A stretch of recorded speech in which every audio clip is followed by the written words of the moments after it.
Welcome to Case Series. Don't forget to like, share, and subscribe for more courtroom drama. Do you have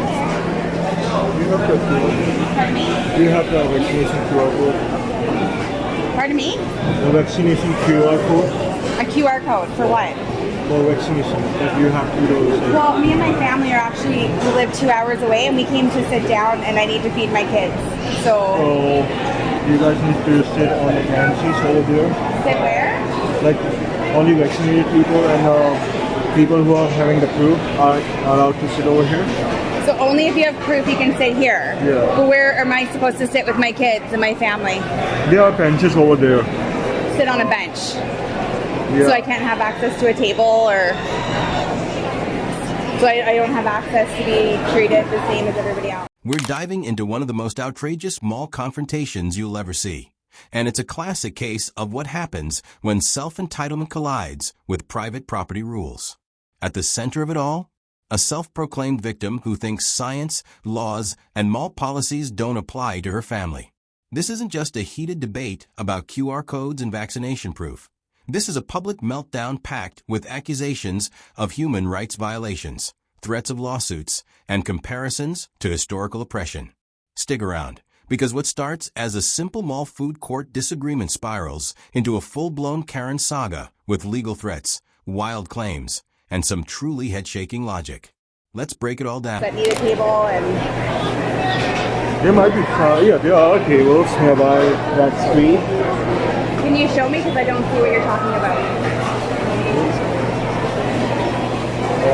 Hello. Can you talking with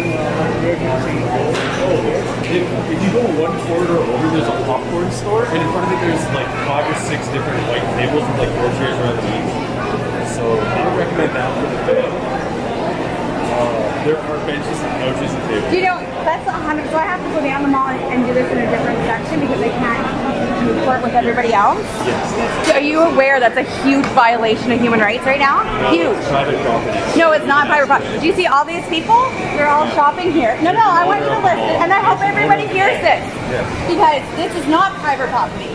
This is a public access. This is public. Property. Show me your paperwork. Show me your paperwork. Because this is not private property. Everybody has a right to be here shopping, as everybody here is public. Public. To stay here longer. It's open to the public. It's open to the public. My tax dollars don't go to this. They don't go to this. And here's the first red flag. Instead of calmly accepting the rule that only vaccinated patrons could use certain tables, she immediately frames it as discrimination. This is a classic Karen tactic. Flip the script so that following public health rules becomes an attack on personal freedom. But let's be clear, being asked to sit on a bench instead of a table isn't a human rights violation. It's a policy meant to protect everyone. What do you think, though? If you were in her shoes, would you comply or fight back like this? Pay for all of this. Hey, is this private property or what? This is not private property. It is private property. It's not. You are serving the public, so I guarantee you I will challenge you in that in the court of law. You go ahead, but this is private Okay. property. You guys Yes. need to Not. You're discriminating against because I can't sit down here with my family and my young kids to sit and eat and So feed them. you would like to come in here? I want to sit at a table Okay. with my kids. You have proof of Like a vaccination? normal person. Do you have proof of vaccination? That is not up for disclosure for It is. anybody. It is the private. It is the new rule of the mall. It's not a rule. This It's was not, the only not a way. law. This is the only It's way not that a the law. mall was allowed to keep the food court open. Okay? It's not a law. Yes, it is. No, it's not. It's So- the rule of the mall. What I It's need the is, code of do you guys conduct have for the cards mall. with your names? Because I need to take all this to my lawyer. We don't have to give you our names. You absolutely 100% have to. Wrong. I'm going to ask you to leave for the day. You can 100%. I need your names. You don't security. No, I need your names. You don't put our names. Leave. Okay, I get their faces. What? Can you take your mask down so I can see your faces and I can identify? You can leave. You're not allowed to record in the mall. Please leave. Yeah. Do not touch me. Leave. Don't touch me. Leave. You're I swear to God, if you touch me, to leave, you will be arrested for trespass. are we going to have a West Edmonton Mall incident? When I first heard her say West Edmonton Mall incident, it had me thinking, where have I heard that before? Then it hit me. That's the other video I covered about Chris Sky, the Canadian anti-vaxxer and anti-masker that got drugged through the mud by Paul Blart. Excellent. But by the way, do you have a copy of your orders, your law that shows that you can ban me because I want to know why I'm being discriminated against? Can I have a copy of that? You can go on the Prairie Mall website. I would like a copy of it because I'm not going to go on a goose hunt. I would like a copy of it in this. Okay, tell me the section number, please. Please do. Section number? No, please. Here we see the all too common misunderstanding. She insists the mall is public property simply because it's open to the public. Wrong. A mall is privately owned, meaning the owners get to set rules for entry and service. It's the same principle as a restaurant requiring shoes or shirts. Yet instead of acknowledging that, she doubles down and claims tax dollars keep the mall open. Spoiler alert, they don't. This confusion between public access and public ownership is one of the most common defenses Karens fall back on, and it almost always blows up in their face. Oh, are we going to be followed and harassed while we leave? You're still on the property. You need to leave for the day. Keep going. Record, make sure you record this and don't Yes, stop. record. Go ahead.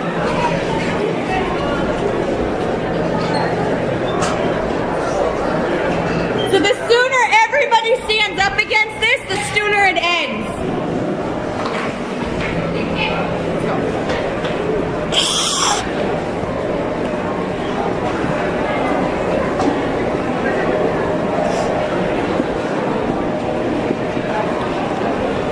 You're actually too close. No, you can go. No, you can walk in the 2.5 position there. Vicky, come this way. You need to walk in the 2.5 position and Keep walking, or you will be arrested for trespassing. Is that what you want? You want to be arrested for trespassing? this guy is going to get. I need you to give me some space. I am telling you right now. Give me some space. I am leaving. Give me some space. Give me some space. The property. This is private property. Trespass in Alberta. Give me some space to walk. You are gonna. I hope you enjoy your last day at work. Hi there. This video is to clarify my encounter at the Grand Prairie Mall yesterday. December 4th, I believe it was. So what happened? I was at the mall shopping with my family, my 3 kids and my daughter's boyfriend. We were doing some shopping. We drive for 2 hours to get there because we just live in the northern Alberta parts and there's not a lot of options. So Grand Prairie is the closest city where we can get more options, and especially, you know, with Christmas coming. So they have a food court there. We were getting a Jugo juice there, and outside, and the whole food court is taped off like at an airport with you know, those sectioned off ropes, and everybody's herding into the entrance like cattle. And there's 2 security guards standing there with vests, scanning QR codes.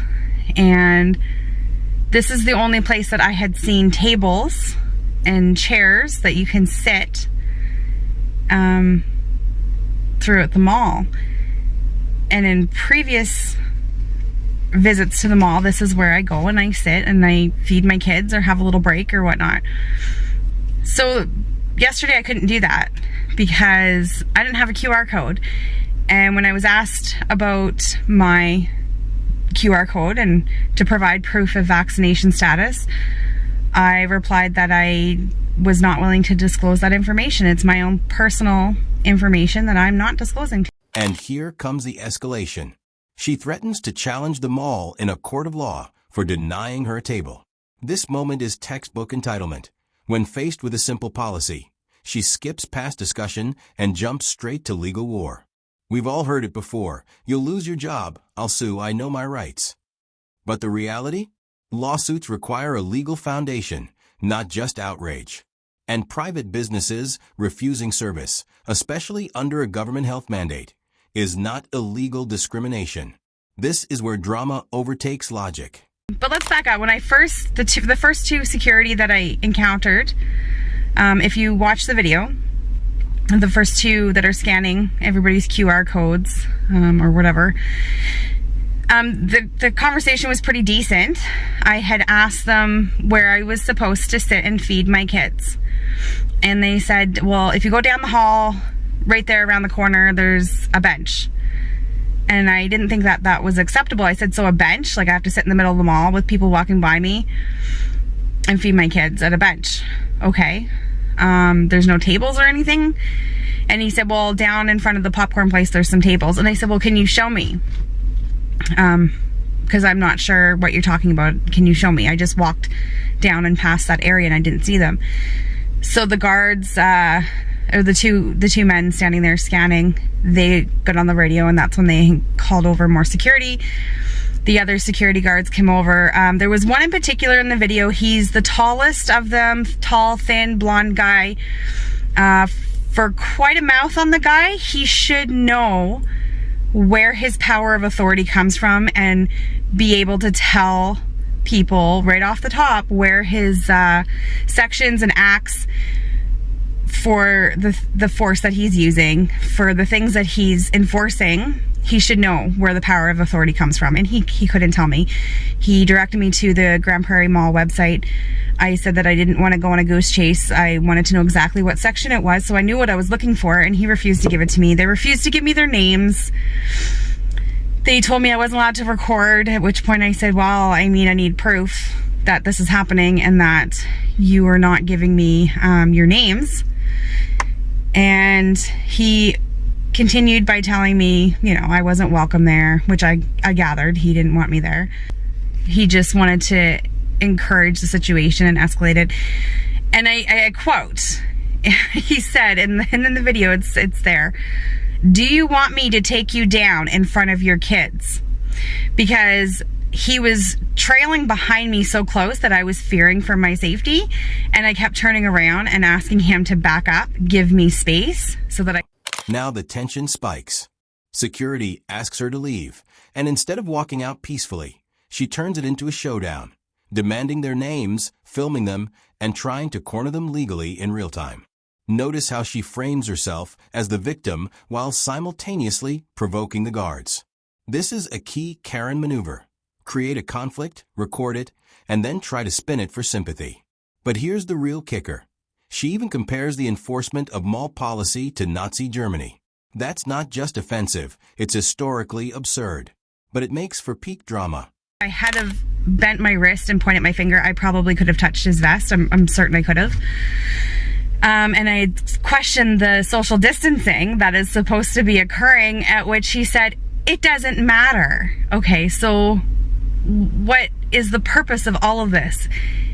Is it just to enforce rules? Is it to make them feel like they have a big set of balls? Like what? What is the purpose if you're not going to follow the measures yourself? So there was a lot of things happening. I was pretty upset, first of all, because I felt so second rate. So second rate. This is stuff you read about in textbooks, right? If vaccines, you know, if that's supposed to fix everything, then why are people being divided? Why can't I sit down at a table with my kids? Like, I feel like this is a blacks only section, a whites only section. Nazis, Germany, you have Jews, you have to sit here. And people laugh. I've seen comments, and people are going to comment on this and they'll be against it, and they'll be, you know, just go get jabbed and you'll be fine. And that's not what it's about. And you guys don't see the bigger picture here, that it's about freedom of choice, and you can't. So basically our government saying you can have the choice to be vaccinated or not. You can do these things, but you're going to be second rate. We're going to create a divide, and you're going to be treated like a piece of shit. And your kids are going to know it, and your family's going to know it, and you know, they don't care because they want the ultimate goal. After the mall meltdown, we shift to her car, where she records a follow-up video to justify her behavior. And right away, she frames the whole ordeal as her family being treated like second-class citizens. But let's be honest, what really happened here was a refusal to comply with a posted policy.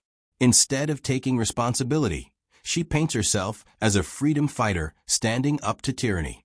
This tactic, doubling down after the fact, is classic for internet Karens. It's less about facts and more about narrative building for their audience.